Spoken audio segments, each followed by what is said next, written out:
19ನೇ ಶತಮಾನದ ಕನ್ನಡ ಆಧುನಿಕ ಸಾಹಿತ್ಯ ವಿಮರ್ಶಕರು ಜಿಎಸ್ ಅಮೂರ್, ಡಾಕ್ಟರ್ ಗೋವಿಂದರಾಜ್ ತಳಕೋಡ್.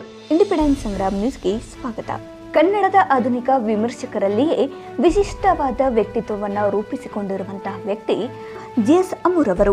ಮೂಲತಃ ಇಂಗ್ಲಿಷ್ ಪ್ರಾಧ್ಯಾಪಕರಾದರೂ ಇವರು ಆಧುನಿಕ ಕನ್ನಡ ಸಾಹಿತ್ಯದಲ್ಲಿ ಕಂಡುಬರುವಂತಹ ವಿವಿಧ ಬಗೆಯ ಸಾಹಿತ್ಯ ಪ್ರಕಾರಗಳು, ಕಾವ್ಯ, ಸಣ್ಣಕಥೆ, ನಾಟಕ, ಕಾದಂಬರಿ, ಮಹಿಳಾ ಸಾಹಿತ್ಯ, ವಿಮರ್ಶೆ ಸಾಹಿತ್ಯ ಇವೆಲ್ಲವುಗಳ ಕ್ಷೇತ್ರಗಳಲ್ಲಿ ತಮ್ಮದೇ ಆದ ಸಾಧನೆ ಮಾಡಿದವರು ಜಿಎಸ್ ಅಮೂರ್ ಅವರು ಎಂದು ಜೆಎಸ್ಎಸ್ ಪದವಿ ಪೂರ್ವ ಮಹಾವಿದ್ಯಾಲಯ ಧಾರವಾಡದ ಉಪನ್ಯಾಸಕರಾದ ಡಾಕ್ಟರ್ ಗೋವಿಂದರಾಜ್ ರವರು ಹೇಳಿದರು. ಅವರು ಜಿಲ್ಲಾ ಕನ್ನಡ ಸಾಹಿತ್ಯ ಪರಿಷತ್ತು, ತಾಲೂಕು ಕನ್ನಡ ಸಾಹಿತ್ಯ ಪರಿಷತ್ತು ಇವರ ಸಂಯುಕ್ತ ಆಶ್ರಯದಲ್ಲಿ ಸಾಹಿತ್ಯ ವಿಮರ್ಶೆಗೆ ಘನತೆ ತಂದುಕೊಟ್ಟ ಜಿಎಸ್ ಅಮೂರ್ ಅವರ ಜನ್ಮದಿನಾಚರಣೆ ಅಂಗವಾಗಿ ಆಯೋಜಿಸಿದ್ದ ಕಾರ್ಯಕ್ರಮ ಉಪನ್ಯಾಸ ನೀಡಿದರು. ಕಾರ್ಯಕ್ರಮದ ಅಧ್ಯಕ್ಷತೆಯನ್ನ ಜಿಲ್ಲಾ ಕನ್ನಡ ಸಾಹಿತ್ಯ ಪರಿಷತ್ತು ಅಧ್ಯಕ್ಷರಾದ ಡಾಕ್ಟರ್ ಲಿಂಗರಾಜ್ ಅಂಗಡಿರವರು ವಹಿಸಿ ಮಾತನಾಡಿದರು. ಕೆಎಸ್ ಕೋಜಲ್ಗಿರವರು ಸ್ವಾಗತ ಮತ್ತು ಪ್ರಾಸ್ತಾವಿಕ ಮಾತುಗಳನ್ನಾಡಿದರು. ಎಸ್ಎಸ್ ದೊಡಮನಿರವರು ಕಾರ್ಯಕ್ರಮವನ್ನು ನಿರೂಪಿಸಿದರು. ಜಿಎಸ್ ಹಡಗ್ಲಿ ವಂದಾರ್ಪಣೆ ಮಾಡಿದರು. ಈ ಸಂದರ್ಭದಲ್ಲಿ ಮಹಾಂತೇಶ್ ನರೇಗಾಲ್ ಹಾಗೂ ಕನ್ನಡ ಸಾಹಿತ್ಯ ಪರಿಷತ್ತಿನ ಸದಸ್ಯರು, ಪದಾಧಿಕಾರಿಗಳು ಹಾಗೂ ಇನ್ನಿತರರು ಉಪಸ್ಥಿತರಿದ್ದರು. ಗ್ರಾಹಕರೇ, ಸೆಕೆಂಡ್ ಹ್ಯಾಂಡ್ ವಾಹನ ಬೇಕಾ? ಕಾರ್ ಮತ್ತು ಬೈಕ್ ಬೇಕಾದರೆ ನ್ಯಾಷನಲ್ ಆಟೋ ಕನ್ಸಲ್ಟೆಂಟ್ಗೆ ಭೇಟಿ ನೀಡಿ. ನೀವು ಭೇಟಿ ನೀಡಬೇಕಾದ ಸ್ಥಳ old DSP circle, BSL office near KC park, Dharwad. Mobile ಸಂಖ್ಯೆ 7348821313.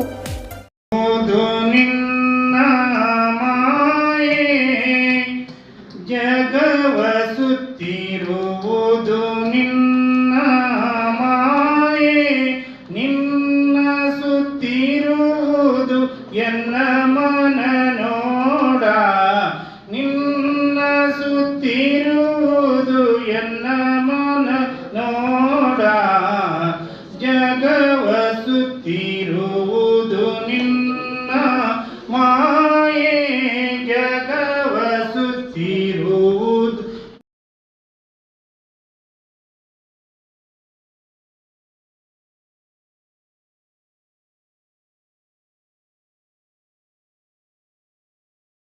ಇವತ್ತ ಈ ವಿಶೇಷ ಸಂದರ್ಭದಲ್ಲಿ ಇದೊಂದು ರೀತಿ ನನಗ ಅನಿರೀಕ್ಷಿತ ಕಾರ್ಯಕ್ರಮ. ಅರ್ಥಾತ್ ಅನಿರೀಕ್ಷಿತ ಕರೆ. ಅದು ಸಾಹಿತ್ಯ ಪರಿಷತ್ತಿನ ಅಧ್ಯಕ್ಷರಿಂದ ನನಗೆ ಬಂದಾಗ ನಾನು ಖುಷಿಪಟ್ಟೆ. ಯಾಕಂದ್ರೆ ಜಿಎಸ್ ಅಮೂರ್ ಸರ್ ಅವರನ್ನ ಓದಿಕೊಂಡು ಈಗಾಗಲೇ 10-12 ವರ್ಷಗಳು ಕಳೆದಿದೆ. ಅರ್ಥಾತ್ ಅಂದ್ರೆ PhD ಸಂಶೋಧನಾ ಅಧ್ಯಯನವನ್ನು ಕೈಗೊಂಡು 2009ರಲ್ಲಿ PhD ಪದವಿಯನ್ನು ಪಡೆದುಕೊಂಡು ಆ ನಂತರ 2011ರಲ್ಲಿ ಆ ಪ್ರಬಂಧವನ್ನು ಪುಸ್ತಕ ರೂಪದಲ್ಲಿ ಪ್ರಕಟಿಸಿ ಅದರಲ್ಲಿಯೇ ಮಗ್ನನಾಗಿರ್ತಕ್ಕಂಥ ಒಂದು ಕಾಲಘಟ್ಟ, 1-2-3 ವರ್ಷ.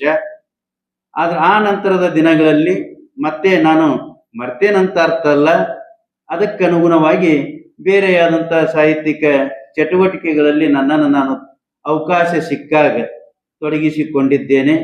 ಮತ್ತು ಹಿರಿಯರು ಈ ರೀತಿಯಾಗಿ ಅನಿರೀಕ್ಷಿತವಾಗಿಯೇ ನನಗ 10 ಹಲವು ರೀತಿಯಲ್ಲಿ ಅವಕಾಶಗಳನ್ನು ಕಲ್ಪಿಸಿದಾಗ ಅದರ ಸದುಪಯೋಗವನ್ನು ಕೂಡ ಪಡೆದುಕೊಂಡು ಅದಕ್ಕೆ ನ್ಯಾಯ ಒದಗಿಸುವ ಪ್ರಯತ್ನವನ್ನು ಕೂಡ ಮಾಡಿದ್ದೇನೆ ಅಂತಕ್ಕಂಥ ಮಾತು.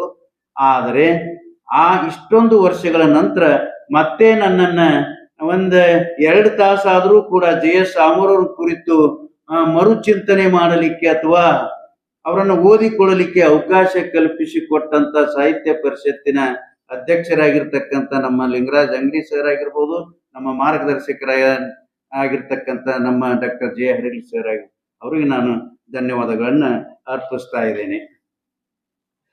ಎಲ್ಲರೂ ತಾವು ಕೌಜಲಿ ಸರ್ ಪ್ರಸ್ತಾಪಿಸಿದಂತೆ ಜಿಎಸ್ ಅಮೂರ್ ಸರ್ ಅವರು ಕನ್ನಡದ ಆಧುನಿಕ ವಿಮರ್ಶಕರಲ್ಲಿಯೇ ವಿಶಿಷ್ಟವಾದ ವ್ಯಕ್ತಿತ್ವವನ್ನ ರೂಪಿಸಿಕೊಂಡಂತ ವ್ಯಕ್ತಿ ಅಂತಕ್ಕಂಥ ಮಾತು ಅತ್ಯಂತ ಗಮನಾರ್ಹ. ಅಂದರೆ ಇವರು ಆಧುನಿಕ ಕನ್ನಡ ಸಾಹಿತ್ಯದ ಶ್ರೇಷ್ಠ ವಿಮರ್ಶಕರಲ್ಲಿ ಒಬ್ಬರಾಗಿದ್ದಾರೆ. ಕನ್ನಡ ವಿಮರ್ಶೆಯ ವ್ಯಾಪ್ತಿ ಮತ್ತು ಅದರ ಘನತೆ ಅವೆರಡನ್ನೂ ಕೂಡ ವಿಸ್ತರಿಸಿದಂಥ ಕೀರ್ತಿ ಡಾಕ್ಟರ್ GS ಆಮೂರ್ ಅವರಿಗೆ ಸಲ್ತಾ ಇದೆ. ಅಂದರೆ ಆಧುನಿಕ ಕನ್ನಡ ಸಾಹಿತ್ಯದಲ್ಲಿ ಕಂಡು ಬರ್ತಕ್ಕಂಥ ವಿವಿಧ ಬಗೆಯ ಸಾಹಿತ್ಯಿಕ ಪ್ರಕಾರಗಳು, ಕಾವ್ಯ ಆಗಿರಬಹುದು, ಸಣ್ಣ ಕಥೆ ಆಗಿರಬಹುದು, ನಾಟಕ ಆಗಿರಬಹುದು, ಕಾದಂಬರಿ ಆಗಿರಬಹುದು, ಹಾಗೆ ಮಹಿಳಾ ಸಾಹಿತ್ಯ ಆಗಿರಬಹುದು, ವಿಮರ್ಶೆ ಸಾಹಿತ್ಯ ಆಗಿರ್ಬೋದು, ಈ ಎಲ್ಲ ಕ್ಷೇತ್ರಗಳಲ್ಲಿಯೂ ಕೂಡ ಅವರು ತಮ್ಮದೇ ಆದಂಥ ಒಂದು ಸಾಧನೆಯನ್ನ ಸಿದ್ಧಿಯನ್ನ ಕಂಡುಕೊಂಡಂತ ವ್ಯಕ್ತಿ ಅಂದರೂ ಕೂಡ ತಪ್ಪಾಗಲಿಕ್ಕಿಲ್ಲ. ಆದರೆ ಅವರ ಹೆಸರು ಪ್ರಮುಖವಾಗಿ ಕೇಳಿ ಬರ್ತಕ್ಕಂಥದ್ದು ಕನ್ನಡದ ವಿಮರ್ಶಾ ಸಾಹಿತ್ಯ ಕ್ಷೇತ್ರದಲ್ಲಿ ಅನ್ನೋದು ಇಲ್ಲಿ ಅತ್ಯಂತ ಗಮನಾರ್ಹ. ಇಲ್ಲಿ ಕೇವಲ ಕನ್ನಡ ಮಾತ್ರವಲ್ಲ, ಮೂಲತಃ ಅವರು ಇಂಗ್ಲಿಷ್ ಪ್ರಾಧ್ಯಾಪಕರು. ಇಂಗ್ಲಿಷ್ ಪಾಶ್ಚಾತ್ಯ ಸಾಹಿತ್ಯದ ಅಗಾಧವಾದ ಪ್ರಭಾವಕ್ಕೆ ಪರಿಣಾಮಕ್ಕೆ ಒಳಗಾದಂಥ ವ್ಯಕ್ತಿ. ಅಷ್ಟೇ ಅಲ್ಲದೆ ಅವರು ಸ್ವತಃ ಇಂಗ್ಲಿಷಿನಲ್ಲಿ ಕಲಿತಿದ್ದರಿಂದ ಅಥವಾ ಅಭ್ಯಾಸವನ್ನು ಮಾಡಿದ್ದರಿಂದ, ಉನ್ನತ ವ್ಯಾಸಂಗವನ್ನ ನಡೆಸಿದ್ದರಿಂದ ಸಹಜವಾಗಿ ಆ ಸಾಹಿತ್ಯದ ಪ್ರಭಾವ ಅಂತಕ್ಕಂಥದ್ದು ವಿದ್ಯಾರ್ಥಿ ದೆಸೆಯಿಂದಲೇ ಅವರ ಮೇಲೆ ಆಗಿತ್ತು ಅಂತಕ್ಕಂಥ ವಿಚಾರ ಇಲ್ಲಿ ಗಮನಾರ್ಹವಾಗಿರ್ತಕ್ಕಂಥದ್ದು. ಹಾಗಾದ್ರೆ ಕನ್ನಡದ ಬಗೆಗೆ ಅವರ ಒಂದು ಒಲವು ಯಾವ ರೀತಿಯಾಗಿತ್ತು ಅಂತಕ್ಕಂಥ ಸಹಜವಾದ ಪ್ರಶ್ನೆ ಇಲ್ಲಿ ಉದ್ಭವಗೊಳ್ತಾ ಇದೆ. ಅರ್ಥಾತ್ ಇಂಗ್ಲಿಶಿನೊಂದಿಗೆ ಅವರು ಕನ್ನಡ ಭಾಷೆ, ಸಂಸ್ಕೃತ ಭಾಷೆಯಲ್ಲಿಯೂ ಕೂಡ ವಿಶೇಷವಾದ ಒಂದು ಪಾಂಡಿತ್ಯವನ್ನು ಹೊಂದಿದ್ದರು ಅಂತಕ್ಕಂಥ ಮಾತು. ಇದಕ್ಕೆ ಕಾರಣ ಅವರು ಹುಟ್ಟಿ ಬೆಳೆದಂತ ಮನೆತನದ ವಾತಾವರಣ. ಹಾವೇರಿ ಜಿಲ್ಲೆಯ ಹಾನಗಲ್ ತಾಲೂಕಿನ ಇಲ್ಲೇ ಬೊಮ್ಮನಹಳ್ಳಿಯಲ್ಲಿ ಹುಟ್ಟಿ ಬೆಳೆದಂತ ವ್ಯಕ್ತಿ GS ಆಮೂರ್ ಅವರು. ಅದೊಂದು ಸುಸಂಸ್ಕೃತ ಮನೆತನ. ಅವರ ತಂದೆ ಶ್ಯಾಮಾಚಾರ್ಯರು, ಕನ್ನಡ ಶಾಲೆಯ ಶಿಕ್ಷಕರು. ಅರ್ಥಾತ್ ಕನ್ನಡ ಭಾಷೆ, ಆ ಭಾಷೆ ಕುರಿತಾದಂತ ಒಂದು ಅಭಿಮಾನ ಮೂಡಲಿಕ್ಕೆ ಅರ್ಥಾತ್ ಅವರ ತಂದೆಯೇ ಕಾರಣ ಅಂತಕ್ಕಂಥ ಅಂಶವೂ ಕೂಡ ಇಲ್ಲಿ ಅತ್ಯಂತ ಗಮನಾರ್ಹ. ಅದರ ಜೊತೆಗೆ ಅವರ ತಾಯಿಯಿಂದ ಪಡೆದುಕೊಂಡಂತ ಒಂದು ಸಂಸ್ಕಾರ, ಆ ಸಂಸ್ಕೃತ ಭಾಷೆಯ ಆ ಶ್ಲೋಕಗಳ ಮೂಲಕ ಮತ್ತು ರಾಮಾಯಣ, ಮಹಾಭಾರತ, ಭಗವದ್ಗೀತೆ ಇವುಗಳ ಒಂದು ಅಭ್ಯಾಸದಿಂದ, ಇವುಗಳ ಒಂದು ಕಥೆಗಳ ಓದುವಿಕೆಯಿಂದ ಅಥವಾ ಕೇಳುವಿಕೆಯಿಂದ ಆ ಎಲ್ಲ ಪ್ರಭಾವ ಕೂಡ ಚಿಕ್ಕ ವಯಸ್ಸಿನಲ್ಲಿ ಡಾಕ್ಟರ್ GS ಆಮೂರರ ಮೇಲೆ ಆಗಿತ್ತು ಅಂತಕ್ಕಂಥ ವಿಚಾರವೂ ಕೂಡ ಇಲ್ಲಿ ಅತ್ಯಂತ ಗಮನಾರ್ಹ ಆಗ್ತಾ ಇದೆ. ಯಾಕಂದ್ರೆ ಅದರ ಪ್ರಭಾವ ಅಂತಕ್ಕಂಥದ್ದು ಮುಂದೆ ಅವರ ರಚನೆಗಳಲ್ಲಿ ಅಥವಾ ಬರವಣಿಗೆಯಲ್ಲಿ ವಿಶೇಷವಾಗಿ ಕಾಣಿಸಿಕೊಂಡದ್ದು ಕೂಡ ಇದೆ. ಅವರ ಆಧುನಿಕ ಕನ್ನಡ ಸಾಹಿತ್ಯದಲ್ಲಿನ ಕತೆ, ಕಾದಂಬರಿ, ನಾಟಕ, ಕಾವ್ಯ, ಮಹಿಳಾ ಸಾಹಿತ್ಯದಂತ ಆಧುನಿಕ ಕನ್ನಡ ಸಾಹಿತ್ಯ ಎಲ್ಲ ಪ್ರಕಾರಗಳಲ್ಲಿ ಅವರು ತಮ್ಮ ಪ್ರಭುತ್ವವನ್ನು ಮೆರೆದವರು. ಅಷ್ಟೇ ಅಲ್ಲ, ಕನ್ನಡದಲ್ಲಿ 60ಕ್ಕೂ ಹೆಚ್ಚಿನ ಕೃತಿಗಳನ್ನು ಅವರು ಪ್ರಕಟಿಸಿದ್ದಾರೆ ಅನ್ನೋದು ಇಲ್ಲಿ ವಿಶೇಷ. ನಾನು ಅಧ್ಯಯನ ಮಾಡ್ತಕ್ಕಂಥ ಸಂದರ್ಭಕ್ಕೆ ನನಗೊಂದು ಮಿತಿ ಇತ್ತು. ನಾನು ಕನ್ನಡ ವಿಮರ್ಶೆಯನ್ನು ಮಾತ್ರ ಆಧಾರವಾಗಿಟ್ಟುಕೊಂಡು ಸಂಶೋಧನಾ ಅಧ್ಯಯನವನ್ನು ಕೈಗೊಂಡಿದ್ದೆ. ನನ್ನ ಸಂಶೋಧನಾ ಅಧ್ಯಯನ ಮುಗಿದ ನಂತರ, ನನ್ನ ಪುಸ್ತಕ ಪ್ರಕಟಗೊಂಡ ನಂತರ ಅವರು ಅರ್ಧಕ್ಕಿಂತಲೂ ಹೆಚ್ಚು, ಇನ್ನೂ ನನ್ನ PhD ಪದವಿ ನಂತರ ಇನ್ನೂ 30 ಹೆಚ್ಚಿನ ಒಂದು ಕನ್ನಡ ಕೃತಿಗಳನ್ನು ಅವರು ಪ್ರಕಟಗೊಳಿಸಿದ್ದಾರೆ ಅಂತಕ್ಕಂಥ ಮಾತು ಇಲ್ಲಿ ನಾವು ನೆನಪಿಸಿಕೊಳ್ಬೇಕು. ಅಷ್ಟರ ಮಟ್ಟಿಗೆ ಅವರ ವಿದ್ವತ್ ಅನ್ನೋದು ಇತ್ತು. ಹಾಗೆ ಕನ್ನಡದಲ್ಲಿ 60 ಪುಸ್ತಕಗಳನ್ನ ಪ್ರಕಟಿಸಿದರೆ ಇಂಗ್ಲಿಶಿನಲ್ಲಿ 30ಕ್ಕೂ ಹೆಚ್ಚಿನ ಕೃತಿಗಳನ್ನು ಪ್ರಕಟಗೊಳಿಸಿದ್ದಾರೆ. ಅಂದ್ರೆ ಒಟ್ಟು 90-90ಕ್ಕಿಂತಲೂ ಹೆಚ್ಚಿನ ಒಂದು ಪುಸ್ತಕಗಳ ಒಂದು ಪ್ರಕಟಣೆ ಅವರಿಂದ ಆಗಿದೆ ಅಂತಕ್ಕಂಥ ಮಾತು. ಇನ್ನ ಅವರ ಒಂದು ಅಧ್ಯಯನಶೀಲತೆ ಯಾವ ರೀತಿಯಾಗಿತ್ತು? ಯಾವುದೇ ರೀತಿಯಲ್ಲಿ ಪೂರ್ವಾಗ್ರಹ ಪೀಡಿತತನ ಅವರಲ್ಲಿ ಇರಲಿಲ್ಲ. ಪೂರ್ವಾಗ್ರಹ ಪೀಡಿತತನ ನಾವು ವಿಮರ್ಶೆಯನ್ನ ಮಾಡಬೇಕಾದ್ರೆ ಯಾರ ಕೃತಿಯನ್ನ ರಚನೆ ಮಾಡಿದ್ದಾರೆ, ಯಾರ ಕೃತಿಯನ್ನ ಕುರಿತು ನಾನು ವಿಮರ್ಶೆ ಮಾಡ್ತಾ ಇದ್ದೇನೆ, ಹಾಗಾದ್ರೆ ಆ ವ್ಯಕ್ತಿಯ ಕುರಿತು, ಆ ಲೇಖಕನ ಕುರಿತು, ಆ ಕವಿಯ ಕುರಿತು, ಆ ಕೃತಿಯನ್ನ ಕುರಿತು ಯಾವ ರೀತಿ ನಾನು ನನ್ನ ಆಲೋಚನೆಗಳನ್ನ ಅಥವಾ ನನ್ನ ಭಾವನೆಗಳನ್ನ ವ್ಯಕ್ತಪಡಿಸಬೇಕು ಅನ್ನುವ ನಿಟ್ಟಿನಲ್ಲಿ ಮೊದಲೇ ಸಿದ್ಧಗೊಂಡು ಬರೀತಕ್ಕಂಥ ರೀತಿ ಇದು ಪೂರ್ವಾಗ್ರಹ ಪೀಡಿತ. ಈಗ ನಮ್ಮ ಅಭಿಮಾನದಿಂದ ನಮ್ಮ ಹಡಗಲಿ ಸರ್ ಒಂದು ಕೃತಿಯನ್ನು ನಾನು ವಿಮರ್ಶೆ ಎತ್ತಿಕೊಂಡೆ. ಆದ್ರೆ ನಮ್ಮ ಹಡಗಲಿ ಸರ್ ಕುರಿತ ಆ ಕೃತಿಯನ್ನು ಕುರಿತು ನಾನು ನನ್ನ ಭಾವನೆಗಳನ್ನ ಹೆಂಗೆ ವ್ಯಕ್ತಪಡಿಸಲಿ, ನಾನು ವಿಮರ್ಶಕನಾಗಿ. ಅರ್ಥಾತ್ ಇಲ್ಲಿ ಆ ಕೆಲಸ ಅವ್ರು ಮಾಡಲಿಲ್ಲ. ಅದು ವ್ಯಕ್ತಿನಿಷ್ಠತೆ. ಇಲ್ಲಿ ಕೃತಿ ನಿಷ್ಠೆ, ವ್ಯಕ್ತಿನಿಷ್ಠೆ. ನಮ್ಮ ವಿಮರ್ಶೆ ಆಗಾಗ ಅಡ್ಡದಾರಿ ಹಿಡಿತಕ್ಕಂಥದ್ದು ಅಥವಾ ತಾಳ ತಪ್ಪತಕ್ಕಂಥದ್ದು ಎಲ್ಲಿಯಪ್ಪ ಅಂತಂದ್ರೆ ಈ ಪೂರ್ವಾಗ್ರಹ ಪೀಡಿತ ಮನಸ್ಸಿನಿಂದ. ಅದು ಈಗಲೂ ಕೂಡ ಸತ್ಯ. ಈಗಲೂ ಕೂಡ ಪೂರ್ವಾಗ್ರಹ ಪೀಡಿತತನೂ ಇರಬಾರದು. ಅದಕ್ಕೆ ಅವ್ರು ಏನ್ ಮಾಡ್ತಿದ್ರು, ಅಮೂರ್ ಸರ್ ವ್ಯಕ್ತಿ ನಿಷ್ಠೆಗಿಂತಲೂ ಕೃತಿ ನಿಷ್ಠೆಗೆ ಹೆಚ್ಚಿನ ಮಹತ್ವ ಕೊಡ್ತಿದ್ರು. ಯಾರೇ ಇರಲಿ, ಅವ್ರಿಗೆ ಹಿರಿಯರದೇ ಕೃತಿ ಆಗಿರ್ಲಿ ಅಥವಾ ಪಂಡಿತರದೇ ಆಗಿರ್ಲಿಪ್ಪ, ಯಾರೇ ಆಗಿರ್ಲಿ, ವಿದ್ವಾಂಸರದೇ ಆಗಿರ್ಲಿ, ಯಾರಲಿ ಅಥವಾ ಕಿರಿಯ ಬರಹಗಾರರದಾಗಿರ್ಲಿ, ನಮ್ಮಂತ ಹುಡುಗರದಾಗಿರ್ಲಿ, ಅದನ್ನ ಯಾವುದನ್ನು ಕೂಡ ಅವರು ಅಲಕ್ಷ್ಯ ಮಾಡ್ತಾ ಇರಲಿಲ್ಲ. ಮುಕ್ತ ಮನಸ್ಸಿನಿಂದ ಎಲ್ಲವನ್ನ ಸ್ವೀಕಾರ ಮಾಡ್ತಿದ್ರು. ಇದಕ್ಕೆ ಉದಾಹರಣೆ ಸಾಕಷ್ಟು ಸಿಗ್ತಾವು. ಇವತ್ತು ನಮ್ಮ ವಿನಯ ಒಕ್ಕುಂದ್ ಮೇಡಮ್ ಅವರು ಆಗಿರ್ಬೋದು, ಅವರ ಕೃತಿ ಕುರಿತು ವಿಮರ್ಶೆ ಬರೆದಿದ್ದು ಕೂಡ ಇದೆ. ಈಗ ನಿಂಗಪ್ಪ ಮುದೇನವ್ರು ಅಂತಕ್ಕಂಥ ನಮ್ಮ ಸಮಾವೇಶಕರಾಗಿರ್ತಕ್ಕಂಥ ಪ್ರಾಧ್ಯಾಪಕರ ಕೃತಿ ಕುರಿತು ಬರೆದದ್ದು ಇದೆ. ಅಂತ ಹಿರಿಯರಾಗಿದ್ದುಕೊಂಡು ಆದ್ರೆ ಅದನ್ನ ಮುಕ್ತ ಮನಸ್ಸಿನಿಂದ ಸ್ವೀಕಾರ ಮಾಡ್ತಾ ಇದ್ರು ಅಂತಕ್ಕಂಥ ಆ ಗುಣವನ್ನ ನಾವು ಮೆಚ್ಚಲೇಬೇಕು. ಅದಕ್ಕಾಗಿ ನಾವು ಹೇಳುದು, ಅವರು ಮತ್ತೊಬ್ಬರಿಗೆ ಮಾದರಿ ಆಗ್ತಕ್ಕಂಥ ಒಂದು ವಿಮರ್ಶೆಯ ಮಾಡೆಲ್ ಅನ್ನ ನಿರ್ಮಿಸಿಕೊಟ್ಟವರು. ಮಾದರಿ ಜೆ ಎಸ್ ರಾಮರು ಅವ್ರು ಎಂದೂ ಕೂಡ, ನಾನು ಎಷ್ಟೋ ಸಲ ಅವ್ರ ಮನೆಗೆ ಅಧ್ಯಯನ ಮಾಡ್ತಕ್ಕಂಥ ಸಂದರ್ಭಕ್ಕೆ ಅವ್ರ ಮನೆಗೆ ಹೋದಾಗ ಅವ್ರು ಕೂಡ ಮಾತನಾಡ್ತಾ ಇರಬೇಕಾದ್ರೆ ಅವ್ರ ಅನ್ಯ ವಿಚಾರಗಳನ್ನು ಕುರಿತು ಮಾತನಾಡ್ತಾನೆ ಇರ್ಲಿಲ್ಲ. ಅವ್ರ ಹಂಗ ಇವ್ರ ಹಂಗ ಆಕಿ ಹಂಗ ಈಕ ಹಂಗ ಅವ ಹಂಗ ಇವ ಹಂಗ ಇದ್ರಾಗ ತಲೆ ಕೆಡಿಸ್ಕೊಂಡು ಇವತ್ತು ನಾವು ಇಲಿವಿಲನೆ ಒದ್ದಾಡಿಕೊಂಡು ನಮ್ಮ ತನವನ್ನು ಕಳೆದುಕೊಳ್ತಾ ಇದೇವಲ್ಲ. ಈ ಸಂದರ್ಭಕ್ಕೆ ಅಂತ ವ್ಯಕ್ತಿಗಳು, ಅಂತ ವ್ಯಕ್ತಿತ್ವ ಎಷ್ಟರ ಮಟ್ಟಿಗೆ ಪ್ರಸ್ತುತ ಆಗ್ತಾ ಇದಾರೆ ಅನ್ನೋದನ್ನ ನಾವು ಆತ್ಮವಿಮರ್ಶೆ ಮಾಡ್ಕೊಳ್ಬೇಕಾಗಿದೆ. ಇವತ್ತು ಬದುಕಿನ ಆತ್ಮವಿಮರ್ಶೆ ಇದೆ, ಪುಸ್ತಕ ವಿಮರ್ಶೆ ಬಿಡ್ರಿ. ನಿಜವಾಗಿಯೂ ನಾ ಪುಣ್ಯವಂತ, ಅಂತ ಒಂದು ಅವಕಾಶ ಸಿಕ್ಕಿದ್ದು ದೊಡ್ಡ ಪುಣ್ಯ ನನಗೆ. ಆ ಸಂಸ್ಥೆಯು ನನಗೆ ಒಂದು ತನ್ನ ಕೊಡ್ತಕ್ಕಂಥ ಆ ಸಂಸ್ಥೆಯು ಅಂತ ಅವಕಾಶವನ್ನು ಕಲ್ಪಿಸಿ ಕೊಟ್ಟದ್ದು ನಾನು ನೆನಪಿಸ್ಕೊಳ್ತೇನೆ. ನಮ್ಮ ಸೀಗೇಳಿ ಸರ್ ಅಂತವ್ರು, ಡಾಕ್ಟರ್ ಬಸವರಾಜ ಜಗಜಂಪಿ ಅಂತವ್ರು, ಮತ್ತೆ ನಮ್ಮ ಹಡಗಲಿ ಸರ್ ಅಂತವ್ರು ಅದಕ್ಕೆ ಪ್ರೇರಣೆ, ಸ್ಫೂರ್ತಿ ಆದದ್ದು ಕೂಡ ನಾನು ಸ್ಮರಿಸಿಕೊಳ್ತೇನೆ. ನಾನು ಎಷ್ಟೋ ಸಲ ಅವ್ರ ಮನೆಗೆ ಹೋದಾಗ ಅಷ್ಟು ಮುಕ್ತ ಮನಸ್ಸ್ರಿ ಅಂತವ್ರು ನಾ ನಿಜವಾಗಿಯೂ ಕಂಡಿಲ್ಲ. ವ್ಯಕ್ತಿತ್ವಗಳು ಇರಬೇಕು ನಮ್ಮ ನಿಮ್ಮ ಮಧ್ಯೆ. ಜೀವಂತವಾಗಿದ್ರೆ ನಮ್ಮ ಸಮಾಜ ಶಾಂತವಾಗಿರ್ತೈತಿ, ತಿಳಿಯಾಗಿರುತ್ತೆ. ಹಾಗೆ ಇರ್ಲಿ. ಇವರು ಇಲ್ಲಿ ಕರ್ನಾಟಕ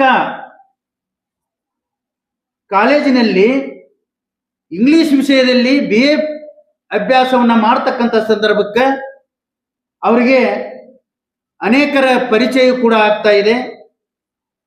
ನಾಡಿನ ಅನೇಕ ವಿದ್ವಾಂಸರ ಪರಿಚಯ, ಅದರಲ್ಲಿ ವಿಶೇಷವಾಗಿ ಅಂದ್ರೆ ಈ ಕಾಲೇಜನ್ನು ಸೇರಿದ ನಂತರ JS ರಾಮರ ಜೀವನ ದಶೆಯೇ ಬದಲಾಗ್ತಾ ಇದೆ.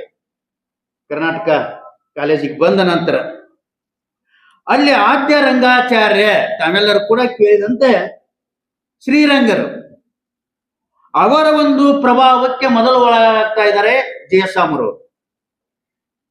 ಅದು ಪ್ರಭಾವ ಮಾತ್ರ ಅಲ್ಲ, ಅದು ಬದುಕಿನ ಆಸರೆಯೂ ಆಗಿತ್ತು. ಆಸರೆ, ನೆರಳು ಅವರಿಗೆ.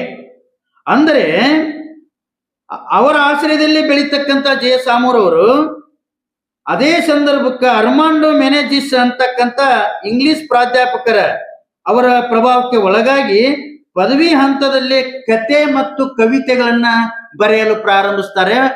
ಆರಂಭದಲ್ಲಿ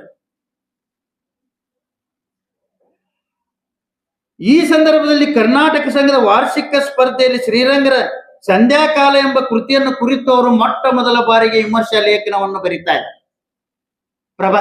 ವಿಮರ್ಶಾ ಪ್ರಬಂಧವನ್ನ ರಚನೆ ಮಾಡ್ತಾ ಇದ್ದಾರೆ. ಆ ಒಂದು ಲೇಖನಕ್ಕೆ, ಮೊದಲ ಲೇಖನಕ್ಕೆ, ಆ ಒಂದು ವಾರ್ಷಿಕ ಸ್ಪರ್ಧೆಯಲ್ಲಿ ಆ ಒಂದು ಲೇಖನಕ್ಕೆ ಬಹುಮಾನ ಪಾರಿತೋಷಕವೂ ಕೂಡ ಬರ್ತಾ ಇದೆ ನೋಡಿ.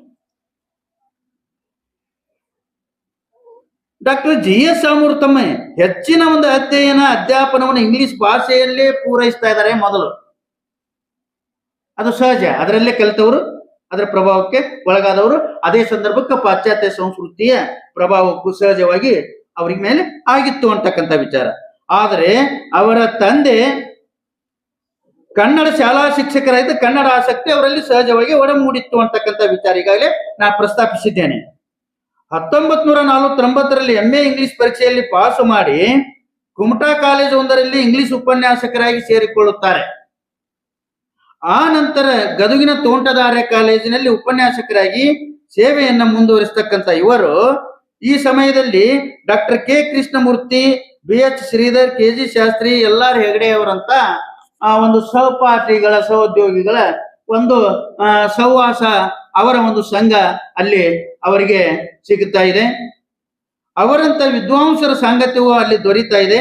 ನಂತರ ಕರ್ನಾಟಕ ವಿಶ್ವವಿದ್ಯಾಲಯ, ತಮಗೆಲ್ಲರೂ ಕೂಡ ಗೊತ್ತಿರುವಂತೆ ಔರಂಗಾಬಾದ್ ಮರಾಠವಾಡ ವಿಶ್ವವಿದ್ಯಾಲಯದಲ್ಲಿ ಇಂಗ್ಲಿಷ್ ಪ್ರಾಧ್ಯಾಪಕರಾಗಿ ಅವರು ಸೇವೆ ಸಲ್ಲಿಸಿ ಆ ನಂತರ ನಿವೃತ್ತಿಯನ್ನ ಹೊಂದುತ್ತಾ ಇದ್ದಾರೆ. ಯಾಕೆ ಇಲ್ಲಿ ನಿವೃತ್ತಿಯನ್ನು ಹೊಂದುತ್ತಾ ಇದ್ದಾರೆ ಅಂತ ನಾನು ಒತ್ತು ಕೊಟ್ಟು ಹೇಳ್ತಾ ಇದ್ದೇನೆ ಅಂದ್ರೆ, ನಿವೃತ್ತಿ ಹೊಂದಿದ ನಂತರವೇ ಅವರಿಂದ ಅಗಾಧವಾದಂತ ಒಂದು ಪಾಂಡಿತ್ಯ ಅಂತಕ್ಕಂಥದ್ದು ಹೊರಹೊಮ್ಮುತ್ತಾ ಇದೆ. ಸರ್ವಿಸ್ನಲ್ಲಿ ಇದ್ದಂತ ಸಂದರ್ಭಕ್ಕೆ ಅವರಿಂದ ಪ್ರಕಟಗೊಂಡಂತ ಕನ್ನಡ ವಿಮರ್ಶೆ ಕೃತಿಗಳಿಂದ 3-4, ಅದು ಮೊಟ್ಟ ಮೊದಲ ಕೃತಿ ಪರೀಕ್ಷೆ, ಆ ನಂತರ ವ್ಯವಸಾಯ, ಅರ್ಥಲೋಕ, ಈ ರೀತಿಯ 3-4 ಕೃತಿಗಳನ್ನು ಮಾತ್ರ ಅವರು ಕನ್ನಡ ಭಾಷೆಯಲ್ಲಿ ಕನ್ನಡ ವಿಮರ್ಶಾ ಕ್ಷೇತ್ರಕ್ಕೆ ಕೊಡುಗೆಯನ್ನು ನೀಡಿದ್ರು ನಿವೃತ್ತಿಯ ಮೊದಲು.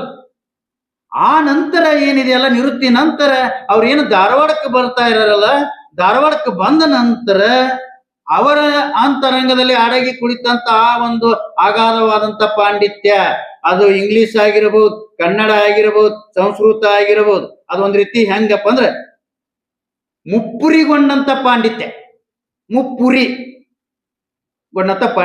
ಅವರಲ್ಲಿ ಹೊರ ಬರ್ತಾ ಇದೆ. ಆ ನಂತರದ ದಿನಗಳಲ್ಲಿ ಅವರು ಇಂಗ್ಲಿಷ್ ಸಾಹಿತ್ಯದ ಒಂದು ಅತ್ಯುತ್ತಮ ಆಗಿದ್ದಂತೆ ಶ್ರೇಷ್ಠ ಮಟ್ಟದ ಸಂಶೋಧಕರು, ವಿಮರ್ಶಕರು ಆಗಿದ್ದರು. ಆದರೆ ಅವರ ಸಾಹಿತ್ಯಾಸಕ್ತಿ ಇಂಗ್ಲಿಷ್ಗಷ್ಟೇ ಸೀಮಿತವಾಗಿದೆ, ಕನ್ನಡ ಮತ್ತು ಸಂಸ್ಕೃತಕ್ಕೂ ಕೂಡ ವ್ಯಾಪಿಸಿತ್ತೆಂಬುದು ಇಲ್ಲಿ ಗಮನಿಸಬೇಕಾದಂತ ಸಂಗತಿ. 1970ರಲ್ಲಿ ಬಂದಂತ ಕೃತಿಯೇ ಅವರ ಮೊದಲ ಕೃತಿ ಪರೀಕ್ಷೆ ಅಂತಕ್ಕಂಥದ್ದು. ನೋಡಿ, ಆ ಕೃತಿಗೆ ಅವ್ರು ಇಟ್ಟಂತ ಹೆಸರು ಇಲ್ಲಿ ಅತ್ಯಂತ ಗಮನ. ಕೃತಿ ಪರೀಕ್ಷೆ ಯಾವ ವ್ಯಕ್ತಿ ಪರೀಕ್ಷೆ ಅಲ್ಲ, ಕೃತಿ ಪರೀಕ್ಷೆ. ಅದರಲ್ಲಿ ಏನೈತಿ ಅದು ಮುಖ್ಯ ನನಗೆ, ಅದರ ಸ್ವಯಂಶೀಲ, ಅದರ ಅಧ್ಯಾಪನ. ಆದ್ರಿಂದ ಅದರಲ್ಲಿ ಏನು ಇಲ್ಲ ಅಂತ ಹೇಳೋಂಗಿಲ್ಲ, ಇದೆ. ಇಲ್ಲ ಅನ್ನೋದಕ್ಕಿಂತಲೂ ಏನ್ ಅದರಲ್ಲಿ ಇದೆ ಅನ್ನೋದನ್ನ ಓದುಗರಿಗೆ ಗೊತ್ತುಪಡಿಸ್ಬೇಕು. ಈ ಗುಣ ರೀ ಅದ. ನಮ್ಗೆ ಆಮೂರ್ ಸರ್ ಅವ್ರ ವಿಮರ್ಶೆ ಯಾಕೆ ಮೆಚ್ತಾ ಇದೇವೆ ಅಂದ್ರೆ, ಮೆಚ್ಚುಗೆ ಆಗ್ತಾ ಇದೆ ಅಂದ್ರೆ, ಓದುಗರ ಮನಸ್ಸನ್ನ ಮುಟ್ತಾ ಇದೆ ಅಂದ್ರೆ, ಅವ್ರ ಹೃದಯದ ಬಾಗಿಲನ್ನು ತಟ್ತಾ ಇದೆ ಅಂದ್ರೆ ಈ ಗುಣ. ಅಂದ್ರೆ ಈ ಕೃತಿ ಪರೀಕ್ಷೆ ಆ ನಂತರ ಬಂದಂತ ಸಮಕಾಲೀನ ಕಥೆ, ಕಾದಂಬರಿ, ಹೊಸ ಪ್ರಯೋಗಗಳು, ಕನ್ನಡ ಕಾದಂಬರಿಯ ಬೆಳವಣಿಗೆ ಎಂಬಂತ ಕೃತಿಗಳನ್ನು ಅವರು ಮೊಟ್ಟ ಮೊದಲಿಗೆ ಪ್ರಕಟಗೊಳಿಸಿದರು. ಆ ನಂತರ ಆದರೆ ನಿವೃತ್ತಿ ಹೊಂದಿ ಧಾರವಾಡಕ್ಕೆ ಬಂದ ಮೇಲೆ ಆ ಸಾಹಿತ್ಯ ಕೃಷಿಯಲ್ಲಿ ಅಗಾಧವಾದ ಒಂದು ಬೆಳೆಯನ್ನ ಕಾಣುವಂತಾಯ್ತೆಂಬುದು ಈಗಾಗಲೇ ಹೇಳಿದಂತೆ ಅದು ಗಮನಾರ್ಹ ಸಂಗತಿ. 1987ರಲ್ಲಿ ಅನಕೃಷ್ಣರಾಯರು ಇಲ್ಲಿ ವ್ಯಕ್ತಿಗತವಾಗಿಯೂ ಕೂಡ ಹಲವು ವಿದ್ವಾಂಸರ ಬದುಕಿನ ಬೆಳಕನ್ನ ಕನ್ನಡಿಗರಿಗೆ ಪರಿಚಯಿಸಿಕೊಡ್ತಕ್ಕಂಥ ಕೆಲಸವನ್ನ ಮಾಡಿದವರಂದ್ರೆ ಜಿ ಎಸ್ ಆಮೂರವರು. ಶಾಂತಿನಾಥ್ ದೇಸಾಯಿ ಅವರಾಗಿರ್ಬೋದು, ಅನಕೃಷ್ಣರಾಯರಾಗಿರ್ಬೋದು, ಆದ್ಯ ರಂಗಾಚಾರ್ಯ ಶ್ರೀರಂಗರಾಗಿರ್ಬೋದು, ಭುವನದ ಭಾಗ್ಯದ ಬೇಂದ್ರೆ ಅವರಾಗಿರ್ಬೋದು, ಸಂಸ್ಕಾರದ ಯುವ ಅನಂತಮೂರ್ತಿ ಅವರಾಗಿರ್ಬೋದು, ಗಿರೀಶ್ ಕಾರ್ನಾಡ್ ಅವರಾಗಿರ್ಬೋದು, ಯುಗದ ಕವಿ ಕುವೆಂಪು ಅವರಾಗಿರ್ಬೋದು. ಎಷ್ಟು ಅಂತ ವ್ಯಕ್ತಿತ್ವ. ವಿಶೇಷವಾಗಿ ತಮ್ಮ ಒಂದು ಗ್ರಹಿಕೆಯ ಮೂಲಕ, ಪಾಂಡಿತ್ಯದ ಮೂಲಕ ಕನ್ನಡಿಗರಿಗೆ ಅವರ ಜೀವನದ ಮಹತ್ವವನ್ನ, ಅವರ ಸಾಧನೆಯನ್ನ, ಸಿದ್ಧಿಯನ್ನ ಪರಿಚಯಿಸಿಕೊಟ್ಟಂತ ಕೆಲಸವನ್ನ ಜಿ ಎಸ್ ಆಮೂರವರು ಮಾಡಿದ್ದಾರೆ ಅಂತಕ್ಕಂಥ ವಿಚಾರ. ಹಾಗೆಯೇ ಭುವನದ ಭಾಗ್ಯ ಕನ್ನಡ ಸಾಹಿತ್ಯದ ವಿರಾಟ ಪುರುಷ, ವ್ಯವಸಾಯ, ಕನ್ನಡ ಕಥನ ಸಾಹಿತ್ಯ ಕಾದಂಬರಿ, ಕನ್ನಡ ಕಥನ ಸಾಹಿತ್ಯ ಸಣ್ಣ ಕತೆ, ಸಾತ್ವಿಕ ಪಥ, ಕಾದಂಬರಿ ಸ್ವರೂಪ, ಹೊಸ ಚಿಂತನೆ. ಅಷ್ಟೇ ಅಲ್ಲ, ಆ ದತ್ತಾತ್ರೇಯ, ರಾಮಚಂದ್ರ ಬೇಂದ್ರೆ ಕಾವ್ಯದ ಪ್ರತಿಮಾಲೋಕ, ಶಾಂತಿನಾಥ್ ದೇಸಾಯಿ ಅಮೃತವಾಹಿನಿ, ಸೀಮೋಲ್ಲಂಘನ, ನಿಂದ ಹೆಜ್ಜೆ, ಕೊಳಲು ಎಂಬಿತ್ಯಾದಿ ಕೃತಿಗಳನ್ನು ರಚಿಸಿ ಅವರು ಕನ್ನಡ ವಿಮರ್ಶಾ ಸಾಹಿತ್ಯ ಕ್ಷೇತ್ರವನ್ನ ಇಲ್ಲಿ ಶ್ರೀಮಂತಗೊಳಿಸಿದ್ದಾರೆ, ವಿಸ್ತರಿಸಿದ್ದಾರೆ ಅನ್ನೋದು ಮರೆಯಲಾರದಂತ ಸಂಗತಿಯಾಗಿದೆ. ಇಷ್ಟೇ ಅಲ್ಲದೆ ನಾನು ಈಗಾಗಲೇ ಹೇಳಿದಂತೆ ಕುವೆಂಪು, ಗಿರೀಶ್ ಕಾರ್ನಾಡ್, ಯು ಆರ್ ಅನಂತಮೂರ್ತಿ ಇತ್ಯಾದಿ ಕನ್ನಡ ಸಾಹಿತ್ಯದ ದಿಗ್ಗಜರ ಕುರಿತಾಗಿ ಅವರು ಇಡಿಯಾಗಿ ಅಧ್ಯಯನ ಮಾಡಿ ಅವರು ಕನ್ನಡ ಸಾಹಿತ್ಯಕ್ಕೆ ಸಲ್ಲಿಸಿದ ಮಹತ್ತರ ಕೊಡುಗೆಯನ್ನ ಪುಸ್ತಕ ರೂಪದಲ್ಲಿ ಪ್ರಕಟಗೊಳಿಸಿದಂತ ಒಂದು ಶ್ರೇಯಸ್ಸು, ಅಂತ ಒಂದು ಕೀರ್ತಿ ಜಿ ಎಸ್ ಆಮೂರವರಿಗೆ ಸಲ್ಲುತ್ತದೆ ಅಂತಕ್ಕಂಥ ಮಾತನ್ನು ಕೂಡ ಇಲ್ಲಿ ನಾವು ಮರೆಯಲಿಕ್ಕೆ ಸಾಧ್ಯವಿಲ್ಲ. ಆದ್ರೆ ನಾ ಈ ಕುರಿತು ಸಾಕಷ್ಟು ಮಾತಾಡಬಹುದು. ನಾನು ಮೊದಲೇ ಹೇಳಿದಂತೆ ಇದೊಂದು ರೀತಿ ಅನಿರೀಕ್ಷಿತ ಕಾರ್ಯಕ್ರಮ ಅಲ್ಲ, ಕರೆ ಮೇರೆಗೆ ಒಪ್ಪಿಕೊಂಡಂತ ಕಾರ್ಯಕ್ರಮ. ಅದಕ್ಕೆ ನನಗೆ ಖುಷಿಯಾಗಿದೆ. ಆ ಕಾರಣದಿಂದಾಗಿ ಆದರೂ ಕೂಡ ಒಂದೆರಡು ಮಾತು ನನ್ನಿಂದ ಹೊರ ಬರುವಂತಾಯ್ತಲ್ಲಪ್ಪ ಅಂತಕ್ಕಂಥ ಆ ಖುಷಿ, ಸಂತೋಷ ನನಗಿದ್ದೇ ಇದೆ. ಯಾಕಂದ್ರೆ ಅಂತ ವ್ಯಕ್ತಿ ಕುರಿತು ಮಾತನಾಡುವುದು ಅದು ಯಾಕಂದ್ರೆ ಅದು ಅಲ್ಪ ಸಮಯದ ಅಲ್ಪ ವಿಚಾರದ ಮಾತಲ್ಲ. ಹಾಗೆ ಆಮೂರವರ ಒಂದು ಗುಣ, ವಿಮರ್ಶೆ ಗುಣ ಹೆಂಗಿತ್ತು ಒಂದು ಮಾತು ಕೊನೆಗೆ ಹೇಳಿ ನಾನು ಮಾತಿಗೆ ವಿರಾಮ ಹೇಳ್ತೇನೆ. ನಾನು ಆಮೂರವರ ವಿಮರ್ಶೆಯಲ್ಲಿ ಕಾಣುವ ವಿಶಿಷ್ಟ ಗುಣವೆಂದರೆ ಅವರು ಯಾವುದೇ ವಿಷಯವನ್ನ ಚರ್ಚೆಗೆ ತೆಗೆದುಕೊಂಡರೂ ಅದನ್ನು ಸೈದ್ಧಾಂತಿಕ ನೆಲೆಯಲ್ಲಿ, ಯಾವುದೇ ಒಂದು ವಿಚಾರವನ್ನ ವಿಮರ್ಶೆಗೆ ಕೈಗೆತ್ತಿಕೊಂಡರೆ ಅವರು ಅದನ್ನ ಸೈದ್ಧಾಂತಿಕ ನೆಲೆಯಲ್ಲಿ ಅಥವಾ ಐತಿಹಾಸಿಕ ಹಿನ್ನೆಲೆಯಲ್ಲಿ ಪರೀಕ್ಷೆಗೆ ಒಳಪಡಿಸುವ ಒಂದು ಪರಿಪಾಠ ಅವರಲ್ಲಿತ್ತು. ನಾನು ಆಮೂರ್ ಸರ್ ಬಗ್ಗೆ ಒಂದು ಮಾತು ಹೇಳಬೇಕು. ಯಾಕಂದ್ರೆ 19ನೇ ಶತಮಾನದ ಪ್ರಾತಿನಿಧಿಕ ವಿಮರ್ಶಕರು ಎನಿಸಿಕೊಂಡವರಲ್ಲಿ ಜಿ ಎಸ್ ಆಮೂರ್ ಸರ್ ಕೂಡ ಒಬ್ಬರು. G H Nayak, Keertinath Kurtakoti, J H Nayak, U R Ananthamurthy, J S Amur, ಇವು 4 ಜನ 19ನೇ ಶತಮಾನದ ಕನ್ನಡ ವಿಮರ್ಶಾ ಸಾಹಿತ್ಯದ ಪ್ರಾತಿನಿಧಿಕ ವಿಮರ್ಶಕರು ಅಂತ ಪ್ರಸಿದ್ಧಿಯನ್ನ ಹೊಂದಿದಂತ ವ್ಯಕ್ತಿಗಳು. ಇಡೀ ಜಿ ಎಸ್ ಆಮೂರ್ ಅವರ ಒಂದು ದರ್ಶನವನ್ನೇ ಮಾಡಿಸಿದರು. ಅದಕ್ಕೆ ಪೂರಕವಾಗಿ ಅವರ PhD ಪ್ರಬಂಧವನ್ನು ಕೂಡ ಕಾನ್ಸೆಪ್ಟ್ ಆಫ್ ದಿ ಕಾಮಿಡಿ ಅಂತಕ್ಕಂಥ ಮಾತನ್ನು ಕೂಡ. ಅಷ್ಟೇ ಅಲ್ಲದೆ ಇಡೀ ಕರ್ನಾಟಕ ವಿಶ್ವವಿದ್ಯಾಲಯದಲ್ಲಿ ಕನ್ನಡದ ಮೊದಲ ವಿಮರ್ಶಾ ಕೃತಿ ತಂದಿರತಕ್ಕಂಥದ್ದು ಕೂಡ ಜಿ ಎಸ್ ಆಮೂರ್ ಅವರೇ, ಪ್ರಸಾರಂಗದಲ್ಲಿ ಮುಖಾಂತರವಾಗಿ. ಅದು ಮಹಾಕವಿ ಮಿಲ್ಟನ್ ಅಂತಕ್ಕಂಥ ಮಾತು. ಇಂಥ ಅದ್ಭುತ ವಿಚಾರಗಳನ್ನು ನಮ್ಮೆದುರಿಗೆ ಜಿ ಎಸ್ ಆಮೂರ್ ಅವರ ಇಡೀ ಸಾಹಿತ್ಯಿಕ ಬದುಕು ಮತ್ತು ಅವರ ಜೀವನದ ಆಯಾಮಗಳನ್ನು ಬಹಳ ಅದ್ಭುತವಾಗಿ ತೆರೆ ತೋರಿಸಿರ್ತಕ್ಕಂಥ ಗೋವಿಂದರಾಜ್ ಸರ್ ಅವರಿಗೆ ನಮ್ಮ ಜಿಲ್ಲಾ ಕನ್ನಡ ಸಾಹಿತ್ಯ ಪರಿಷತ್ತಿನ ಪರವಾಗಿ, ನಿಮ್ಮೆಲ್ಲರ ಪರವಾಗಿ ಮತ್ತು ತಾಲೂಕು ಕನ್ನಡ ಸಾಹಿತ್ಯ ಪರಿಷತ್ತಿನ ಪರವಾಗಿ ಅವರಿಗೆ ಹೃತ್ಪೂರ್ವಕವಾದಂಥ ವಂದನೆಗಳನ್ನು ಸಲ್ಲಿಸ್ತೀನಿ. ಹಾಗೆ ಇವತ್ತಿನ ಕಾರ್ಯಕ್ರಮದ ಅಧ್ಯಕ್ಷತೆಯನ್ನು ವಹಿಸಿರ್ತಕ್ಕಂಥ ನಮ್ಮ ಡಾಕ್ಟರ್ ಲಿಂಗರಾಜ್ ಅಂಗಡಿ ಸರ್ ಅವರು ಅಧ್ಯಕ್ಷೀಯ ನುಡಿಗಳನ್ನು ನುಡಿಬೇಕಾಗಿ ವಿನಂತಿಸ್ತಾ ಇದ್ದಾರೆ. ಅಂತ ದೊಡ್ಡ ಪ್ರಮಾಣದಲ್ಲಿ ಮಾಡ್ಲಿಕ್ಕೆ ಆಗದೇ ಇದ್ರಿಸೋದಕ್ಕೆ ಚಿಕ್ಕ ಪ್ರಮಾಣದಲ್ಲಿ ಆಧರಿಸೋದಕ್ಕೆ ಮಾಡಿಕೊಂಡು ಧಾರವಾಡ ಜಿಲ್ಲೆಗೆ ಒಂದು ಹಿರಿತನ ತಂದಂತ, ಯಾಕಂದ್ರೆ ಧಾರವಾಡ ಜಿಲ್ಲೆಯೇ ಒಂದು ರಾಜ್ಯಕ್ಕೆ ಮಾದರಿ ಸಾಹಿತ್ಯಕ್ಕೆ ಲೋಕ ಕೊಟ್ಟಲ್ಲ ಅಂತ ಒಂದು ವ್ಯಕ್ತಿಗಳ ಬಗ್ಗೆ ನಾವೆಲ್ಲ ಏನು ಚಿಂತನ ಮಂಥನ ಮಾಡೋಣ ಅಂತಕ್ಕಂಥ ಮಾತನಾಡ್ತ ಇವತ್ತಿನ ಕಾರ್ಯಕ್ರಮ ಅತ್ಯಂತ ಯಶಸ್ವಿ ವೇದಿಕೆ ಇರ್ತಕ್ಕಂಥದ್ದು ಮುಂದಿಸೋದಕ್ಕೆಲ್ಲ ನಾವೆಲ್ಲ ಸಹೋದರಿಯರೆಲ್ಲ ಬಂದ್ಕೊಂತೀರಿ ನೀವಿಷ್ಟೇ ಎಲ್ಲ ಕುಲಕರ್ಣಿ ಮೇಡಮ್ ಯಡಾದ್ ಮೇಡಮ್ ಅಲ್ಲಿ ಮತ್ತೆ ಜಕ್ಕಣ್ಣವ್ರ ಮೇಡಮ್ಮ ನಮ್ಮ ಸುವರ್ಣ ಮೇಡಮ್ಮ ನಾನಪ್ಪರು ನಮ್ಮ ಗೌಡ ಹುಬ್ಬಳ್ಳಿದ ಮೊದಲ ಅವರು ಸದ್ಯಕ್ಕೆ ಒಂದು ಆಸಕ್ತಿ ಎಲ್ಲ ಈ ರೀತಿಯಾಗಿ ಕೆಲವಷ್ಟು ಮಂದಿಗೆಲ್ಲ ನೋಡಿ ಇವತ್ತು ಬೆಳಗ್ಗೆ ನಮ್ಗೆ ಬಹಳ ನಮ್ಮ ಸೋಮಶೇಖರ್ ರೆಡ್ಡಿಗೆ ನಾವೊಂದು ಕಾರ್ಯಕ್ರಮ ಅಟೆಂಡ್ ಆಗಿದ್ವಿ ಯಾರಂದ್ರೆ ನಮ್ಮ ಶಿವಪ್ರಸಾದ್ ಬೈ ಇಷ್ಟು ಚೆನ್ನಾಗಿ ಮಾತಾಡಿದಾರೆ ಅವ್ರು ಆಫ್ಟರ್ 60 ಇದ್ದವ್ರೆಲ್ಲ ಇದ್ರು ಅದಕ್ಕೆ 60 ವರ್ಷ ಆದ್ಕೊಟ್ಟು ಮನೆ ಕುಂದ್ರಬಾರಂತ ಹೋಗ್ಬೇಕಂತ ಅವ್ರು ಹೇಳಿದ್ರಲ್ಲ ವಿದ್ಯಾವರ ಸಂಘಕ್ಕೆ ಹೋಗು ಅಥವಾ ಸಾಹಿತ್ಯ ಪರಿಷತ್ತಿಗೆ ಹೋಗಿ ಕುಂತ್ರೆ 4 ಮಂದಿ ವಿಚಾರ ಬರ್ತಾವಂತ ಮನ್ಯಾಗ ಕುಂತ್ರೆ ಏನೋ ಬರೀ ಟಿವಿ ಒಳಗೆ ಬರ್ತೇವೆ ಈ ರೀತಿ ಮನೆ ಬಿಟ್ಟು ಹೊರಗೆ ಹೋಗ್ಬೇಕು ಬಹಳ ಚೆನ್ನಾಗಿ ಮಾತಾಡೋದು ನನಗೈತಿ ಬಹಳ ಖುಷಿ ಆಯ್ತು ನಮ್ಮ ಶಿವಪ್ರಸಾದ್ ಸರ್ 1 ತಾಸು ಇವತ್ತು ನಮ್ಮ ಹಿರಿಯ ನಾಗರಿಕರ ಒಂದು ಪ್ರೆಸ್ ಕ್ಲಬ್ದಲ್ಲಿ ಬಹಳ ಅದ್ಭುತವಾದಂತಹ ಭಾಷಣ ಮಾಡಿದ್ರು ಹೀಗಾಗಿ ಅವರೆಲ್ಲ ಹೇಳ್ತಾರೆ ನಾವೆಲ್ಲ ಹುಚ್ಚರು ಅನ್ನಕತ್ತಿರು ಒಬ್ಬರಿಗೆ ಒಂದೊಂದು ಆಸಕ್ತಿ ಇರುತ್ತೆ ಈ ರೀತಿ ಆದಂತ ನಮ್ದು ಒಂದು ಹುಚ್ಚುತನ ಅನ್ಪ ನನಗೇನು ಮಾಡ್ಬೇಕಂತ ನನ್ನೊಂದು ಹಠ ಈಗ ಮಧ್ಯಾಹ್ನ ಡಿಸಿಷನ್ ಮಾಡಿದ್ ನೋಡಿ ನಾವೆಲ್ಲ ಊಟ ಮಾಡ ಬಂದ 2:30 ಊಟ ಮಾಡಕತ್ತೀವಿ ನಮ್ಮ ಸೋಮಶೇಖರ್ ಗೊತ್ತಿದೆ ಪಾಪ ಅವಾಗ ಮನೆಗೆ ಬಂದ್ ಈ ರೀತಿ ನನ್ನ ಒಬ್ಬನೇ ಮಾಡಕ್ ಆಗೋದಿಲ್ಲ ಪಾಪ ಮತ್ತೆ ನಮ್ಮ ನರಗಲ್ ಸರ್ ಹೋಗಿ ಕಾರ್ಡ್ ತಗೊಂಡು ಮತ್ತೆ ನಾನು ಆಲ್ಮೋಸ್ಟ್ ಎಲ್ಲರಿಗೂ ಹಾಕಿರ್ತೇನೆ ನಾನು ನಂಬ್ತಿರೋ ನಾನು ಸುಮಾರು ವಾಟ್ಸಾಪ್ ದಲ್ಲೇ ನಾನು ಗ್ರೂಪ್ ಸಿಕ್ಕಾಪಟ್ಟೆ ಇದ್ದಾವಲ್ಲ ಆಮೇಲೆ ಪೂರ್ತಿ ಎಲ್ಲ ಹಾಕ್ತಾನೆ ಸುಮಾರು ಒಂದು 10-8 ಸಾವಿರ ರೂಪಾಯಿ ಫೇಸ್ಬುಕ್ ಹಾಕಿಲ್ಲ ಇಲ್ಲಿ ಬರದೇ ಇದ್ರೆ ಅಟ್ಲೀಸ್ಟ್ ಅಂಗಡಿ ಮಾಡಾಕತ್ತದ ಗೊತ್ತಾಗಂತ ಸುಮಾರು ಈಗ ನೋಡಿ ನೀವು ವಾಟ್ಸಾಪ್ ಗ್ರೂಪ್ ಸರ 256 ಮಂದಿ ರೀ ಅದು ಇದು ಬ್ರಾಡ್ಕಾಸ್ಟ್ ಅಂತವ್ ಧಾರವಾಡದ್ದು 6 ಗ್ರೂಪ್ ಅದಾವ ಹುಬ್ಬಳ್ಳಿ 6 ಅದಾವ ಒಂದು 256 ಇಂಟು ಮತ್ತೆಲ್ಲ 6 ಅವ್ನು ಪ್ರತಿ ಇದಕ್ಕೆ ತಾಲೂಕಿಗೆ ಹಾಕ್ತಾನ ಒಂದೊಂದು ತಾಲೂಕಿಗೆ 200 ಕುಂದಗೋಳದ್ದು 2 ಅದಾವ 250 ಆಮೇಲೆ 200 ಅಣ್ಣಿಗೇರಿ 200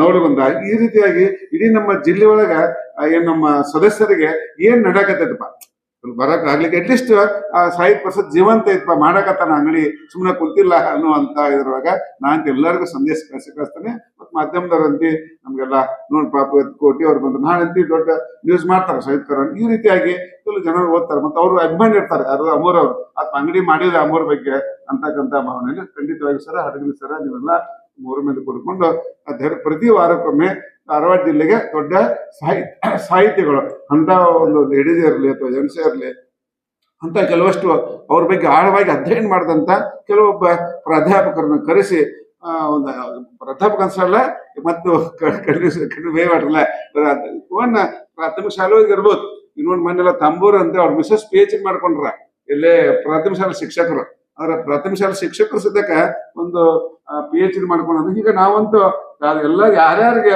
ಆ ಒಬ್ಬ ವ್ಯಕ್ತಿಗೆ ನಾಲೆಜ್ ಅಂತವ್ರನ್ನ ಕರೆಸಿ ಸರ್ ದಯವಿಟ್ಟು ಅದನ್ನೆಲ್ಲ ವಾರಕ್ಕೆ ಒಂದು ಕಾರ್ಯಕ್ರಮ ಅದನ್ನೊಂದು ಟೈಟಲ್ ಕೊಟ್ಟು ಹಾಗೆ ನೀವು ಏನ ಇಟ್ಟಿರಲ್ಲ ಅಷ್ಟೇ ಸಾಪ್ತಾಹಿಕ ಕಾರ್ಯಕ್ರಮ ಇತ್ತು ಅದಕ್ಕೆ ಈ ಸಲ ಇದೊಂದು ಬೇರೆ ಕೊಟ್ಟು ಪ್ರತಿ ವಾರಕ್ಕೊಮ್ಮೆ ಏನಾಗಿಲ್ಲ ಅಂದ್ರೆ ನೀವು ಮಾಡಿ ಸರ್ ಆ ರೀತಿ ಇದೇ ಒಂದು ವೇದಿಕೆ ಒಳಗ ಅದು ಮಾಡ್ತಕ್ಕಂಥ ಕಾರ್ಯಕ್ರಮ ಮುಂದಿನ ಮಾಡೋಂತ ಮತ್ತೆ ಏನಾಗತ್ತಾರೆ ಹೀಗೆ ಮಾಡೋದ್ರಿಂದ ನಮಗೂ ಸ್ವಲ್ಪ ಅವ್ರ ಬಗ್ಗೆ ತಿಳ್ಕೊತೇವೆ ಇದು ಮಾಡ್ತೇವೆ ಏನಾದ್ರು ಅಂತ ಹಾಗಾಗಿ ದಯವಿಟ್ಟು ಎಲ್ಲ ನಮ್ಮ ಪದಾಧಿಕಾರಿಗಳು ಹಾಕಿರ್ತಾನೆ ದಯವಿಟ್ಟು ಎಲ್ಲರೂ ಬಂದ್ರೆ ನಮ್ಗೆ ಖುಷಿ ಹಿಂದ ಹಂಗ ಹಾಕಿತ್ ನಾವೆಲ್ಲ ಅಂತಿದ್ವಿ ಹಿಂದೊಮ್ಮೆ ನಂಬ್ತಿರ್ಲಿಲ್ಲ ನಾನು ಕೋಶಾಧ್ಯಕ್ಷ ಇವರು ಮದುವೆ ಅಂತ ನಾನು ಬರತ್ತಿದ್ದಿಲ್ಲ ಕಾಲೇಜ್ ಕೆಲಸ ಇವ ಅಂತ ನಂದ ಐತೆ ನಾನು ಸದ್ಯಕ್ಕೆ ಐ ಡಿಡ್ ಮಿಸ್ಟೇಕ್ ನನ್ ತಪ್ಪು ಮಾಡಿ ಅಂತಲ್ಲ ಒಂದು ವರ್ಷ ಇದ್ರ ಸದ್ಯಕ್ಕೆ ಯಾವಾಗ ಸಮ್ಮೇಳನ ಅಂತ ಎಲ್ಲ ಬರ್ತದೆ ಅವ್ರೆಲ್ಲ ಕಳ್ಸದ್ ಮದುವೆ ವೆಂಕಟರೆಡ್ಡಿ ಟೈಮ್ನಾಗ ಒಂದು ವರ್ಷ ಇದ್ರ ಸದ್ಯಕ್ಕೆ ನಾವು ಭಾಳ ಅಟೆಂಡ್ ಆಗಿ ಬರೀ 8 ಕಾರ್ಯಕ್ರಮ ಅಷ್ಟೇ ಬಟ್ ಎಲ್ಲಾನು ಈ ರೀತಿಯಾಗಿ ನಾನು ಸದ್ಯಕ್ಕೆ ತಪ್ಪು ಮಾಡಿದ್ದೇನೆ ಅದ್ರ ಜವಾಬ್ದಾರಿ ಇದ್ದದ್ದು ನಾವು ಬರಬೇಕಾಗತ್ತೆ ಆ ನಿಟ್ಟಿನಲ್ಲಿ ಎಲ್ಲ ತಪ್ಪಿಸ್ಕೊಳಿಕ್ ಆಗೋದಿಲ್ಲ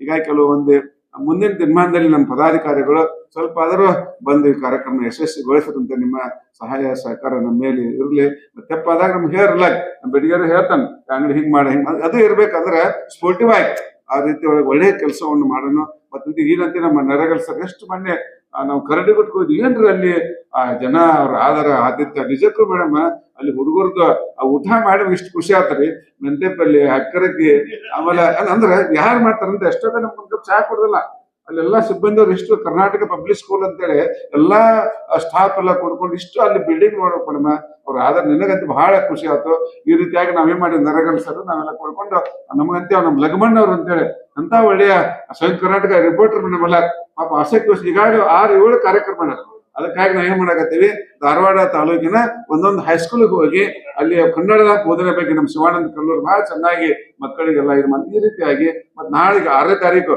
ನಮ್ಮ ಇದರಾಗ ಇಲ್ಲಿ ಏನದು RLS ಒಂದು ಹೈಸ್ಕೂಲ್ದಲ್ಲಿ ಹೈಸ್ಕೂಲ್ ಮಕ್ಕಳಿಗೆ ನಮ್ಮ ಪೂರ್ಣಿಮಾ ಮುಕುಂದ್ ಅಂತೇಳಿ ಅವ್ರು ಒಳ್ಳೆಯ ಸಬ್ಜೆಕ್ಟ್ ಇನ್ಸ್ಪೆಕ್ಟರ್ ಬಹಳ ಅವ್ರದಿಂದ ಬೆಳಿಗ್ಗೆ ಅಲ್ಲಿ 10 ಗಂಟೆಗೆ ಇಟ್ಕೊಂಡಿವಿ ಆಮೇಲೆ ಮುಂದೆ ಶನಿವಾರ ದಿವಸ ಮಾಲಿ ಪಾಟೀಲ್ ಅಂತೇಳಿ ಅವ್ರ ಮಿಸ್ಸಸ್ ಮತ್ತೊಂದು ಕವನ ಸಂಕಲನ ಅದು ಬಿಡುಗಡೆ ಆಗ್ತದೆ. ಈ ರೀತಿಯಾಗಿ ನಿರಂತರವಾಗಿ ಕಾರ್ಯಕ್ರಮ ಇಟ್ಕೊಂಡಿವಿ. ಇನ್ನೊಂದು ಸದ್ಯಕ ನಮ್ದು ಅರವಿಂದ್ ಕುಲಕರ್ಣಿ ಅವ್ರದ್ದು ಒಂದಿದೆ, ನಮ್ಮ ಏನು ಅಭಿನಯ ಭಾರತಿದು, ಆಮೇಲೆ ನಮ್ಮ ಅನಿಲ್ ದೇಸಾಯಿದೊಂದು, ಶಿವಪ್ಪ ನಾಯಕ್ ಅಂತಕ್ಕಂಥ 3 ದತ್ತಿಸದಕ್ಕೆ ಅದನ್ನು ನಮ್ಮ ಇವರು ಬರ್ಲಿಕ್ಕೆ ಒಂದು ಡೇಟ್ ಕೊಡ್ತಾ ಇದ್ದಾರೆ. ನಮ್ಮ ಯಾರು ನಮ್ಮ ರಂಗಾಯ ನಿರ್ದೇಶಕರು.